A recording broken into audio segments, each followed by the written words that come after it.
adventures of Jungle Jim.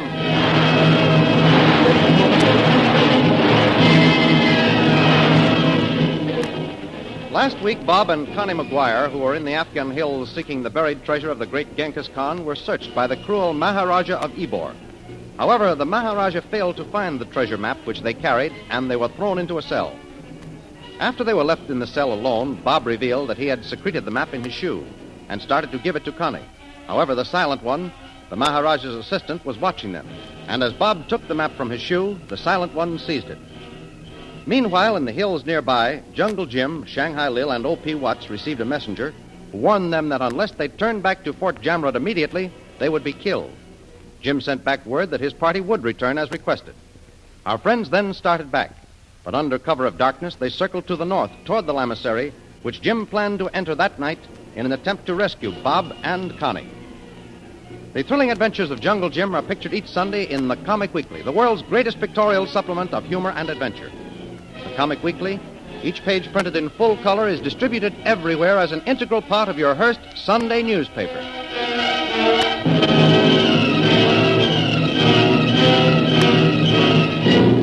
And now we continue our story. Within the lamasery's great hall, the Maharajah and the Silent One face each other. However, the Maharajah is not satisfied with his assistant's explanation of what happened when he surprised Connie and Bob McGuire in their cell. Listen. You say that you heard nothing, Silent One. That McGuire and his wife did not speak of the map. It is true, Highness. And yet you took it upon yourself to search him a second time. I thought perhaps we had overlooked the map. Perhaps I had better talk to McGuire. Highness, why not let me handle him? You have interfered quite enough, Silent One. The Maharajah of Ybor will act for himself. Hereafter, I'll thank you not to meddle in my business. But, Highness... Silence! When I have finished, it will be time for you to speak. McGuire knows where that map is. I will make him talk. Brawn is a poor substitute for brains. Leave McGuire to me, and we will have the jewels within a week. I have made my decision. I will question him once more. It will be a waste of time. You seem rather anxious, Silent One. I have as much interest in this as you have, Highness. You forget, if I hadn't been with McGuire's father many years ago, you wouldn't have known that the jewels of the Genghis Khan existed. Silence! I am master here. Ybor, I believe the time has come for a showdown. I don't like to be shouted at. Perhaps you would rather be turned over to the English authorities. You wouldn't dare do that. No. You forget there is a price of 10,000 pounds on your head, Silent One. If I should reveal your real name, the jewels of the Genghis Khan would be of little use to you. Highness, I meant only to help you. So, you speak differently now. I thought perhaps you'd change your mind. What are you going to do? Question McGuire alone. See that he is brought to me at once. But I have issued my order, Silent One. Bring McGuire here. Yes, Highness. I will do as you bid. And see that you bring him unharmed. Slave. Yes, Highness. I have a task for you. Failure will mean death. Do you understand? Yes, Highness. Listen. The Silent One will return here within a moment. When he leaves again, I want you to follow him. Don't let him out of your sight for a single minute. I will do as you order, Highness. You will report his every action to me. That is all. Yes, Highness. Take your hands off me. Wait. That is enough, Silent One. McGuire and I are going to talk. You can go. But, Highness... I said that you can go. See that you do. I'll go, Ybor. But despite your threat, we are going to have a showdown. You'll regret it. After him, slave. And do as I ordered, or else death. Yes, Highness. Now, Mr. McGuire, if you will sit here, I think that you and I can settle our differences. There's nothing to be settled as far as I'm concerned, Ybor. You've made my wife and me prisoners. I demand that you set us free. It is for that purpose that I have called you here. You mean that you will set us free? I shall give you the opportunity of freeing yourselves, McGuire. I think I understand. You still believe that I have the map. Well, I haven't. You've searched us. Suppose I offered to make a deal with you. Go on. You haven't the map with you, McGuire, but you do know where it is. And you want me to tell you, is that it? McGuire, the jewels of the Genghis Khan are worth millions. If you found them alone, there isn't one chance in a million of you and your wife leaving these hills alive. I'm willing to risk it. Perhaps. But are you also willing to risk Mrs. McGuire's life?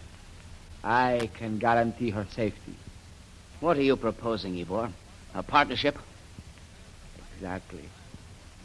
This afternoon you refused to believe me when I told you that I have as much claim to the map as you have. Very well, we won't talk of that. The jewels are worth enough to make us both millions. I'm not interested, Ybor. But think, McGuire. Alone you might fail. I know these hills. In addition, I can guarantee protection for both yourself and your wife. And in return? In return, I want but half of the jewels of the Genghis Khan. And if I refuse to give you the information you want?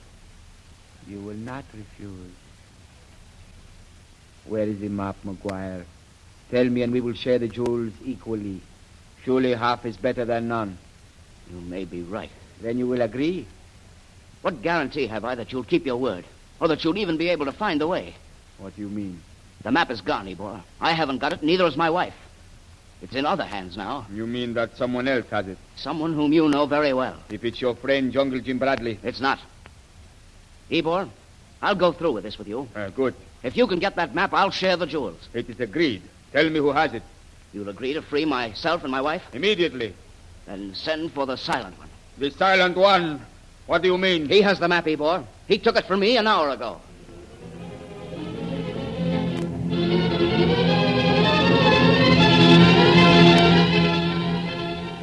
While this scene has been taking place within the lamasery, Jungle Jim, Shanghai Lil, and O.P. Watts and Kolo have been approaching the lamasery from the north under the cover of night. Jim, we must be getting near the place. Don't you think we ought to stop? We can go a little further, Lil. But we're liable to ride around one of these rock piles and be right on top of the place before we know it. Why, it's so blamed dark, I can't see 6 feet ahead. Oh, don't worry about that, O.P. Kolo's ahead of us. He's like a cat in the dark. Well, when we do get to the lamasery, what's your plan, Jim? Well, as soon as Kolo spots the place, we're going to stop and hide our horses. Then, Lil, you and I are going inside the walls and find out what's going on. Okay. What? And leave me out here alone? No, I won't permit it. No, I'm sticking with you. Oh, no, you're not, O.P. You and Kolo are going to stay with the horses. Lil and I have been up against this sort of thing before. We know what it's all about. And there's no need of us all going. Jim's right, O.P. We can't put all our eggs in one basket. If Jim and I should get caught, it'll be up to you and Kolo to get us all out. Exactly. We'd be in a fine pickle if the silent one captured all of us. Well, just the same, I don't like it. I don't like it at all. I don't know anything about these hills. Well, don't worry about getting lost, O.P. Kolo will get you back to Fort Chamron. Jim, there's someone coming. It's Kolo. That's his whistle. Quiet, everybody. Wait. I'll signal to him. Do you suppose he's found the lamasery, Jim? We'll know in a minute. Kolo. Kolo! This way! Here he comes. I see him. Kolo! Quiet, O.P. You'll have the whole works down on us. Are we nearly there, Kolo? Yes, it one. Lamasery around here. Good. We haven't much time. Now, here's where we'll leave the horses. Dismount, everyone. All right. Well, do you think the horses are out of sight here, Jim? Kolo, Yes, it one, Jim. I want you to stay here with Mr. Watts and get the horses out of sight. Kolo know what to do, Tuan. Good. Now, listen, Watts. Yeah? I don't know how long Lil and I will be gone. However, if we're not back here by tomorrow night, I want you to go to Colonel Hammond at Fort Chambord and tell him exactly what's happened. Now, you just leave everything to me. Now, if anything should go wrong, I'll see that you get help. That's the spirit, O.P. Well, Lil, I guess we're all ready. Have you got your gun? Right here, Jim. What? You going already? That's right, O.P. Come on, Lil. We've got to hurry. But Bradley... Take care of yourself, O.P. now. And when we come back, we'll have both Bob and Connie with us, I hope. I wonder how near the place we are, Jim. Kolo said it was just ahead. It's going to be a dangerous job, Lil. I would rather have done it alone, but I may need you. Jim, look. Huh? There's the wall. So dark we were almost on top of it without knowing. You're right, Lil. Wait. Let's have a look at this. Can we climb it, do you think? Not much to get a hold of. It's not so high here.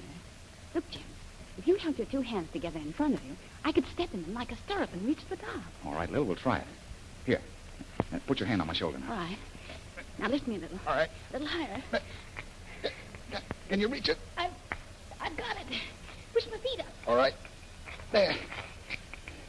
Now, can you give me a hand, Lil? Well, wait until I get something to hold on to. All right.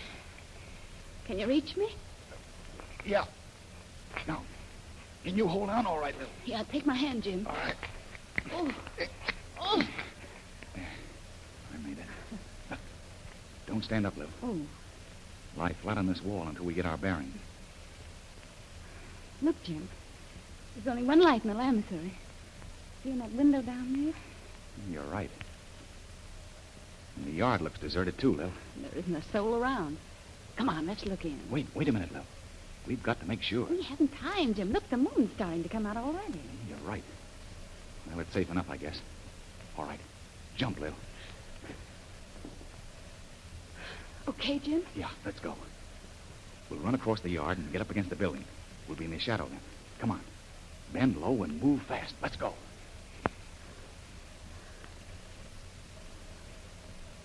All right, Lil? So far, so good. The window where I saw the light. Down that way, Jim. All right. Come on. Take it easy. Tiptoe now. Well, there doesn't seem to be anybody around here. No. We're lucky. Wait. Here's the window. Is anybody in the room? Wait a minute. Yes. Lil. It's the silent one. Oh, say. Say, you're right, Jim. What's he doing? He seems to be studying something. Jim, it's a map. Yeah. It's a map, all right. I'm going to stand up and see if I can get a look at it. Oh, my, it's so dark here we can't see it. Jim, do you think that could be the map that Bob and Connie had? That's just what I was wondering. Boy, look at the way he's studying. Jim, he's seen us. Look out!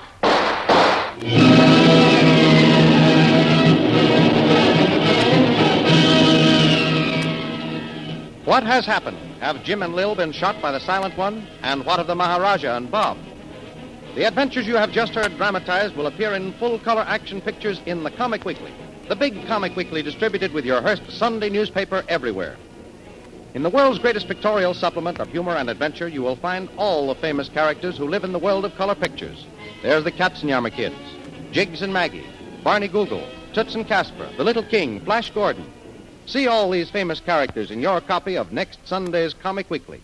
And don't forget our date next week, same time, same station, for a continuation of the adventures of Jungle Jim.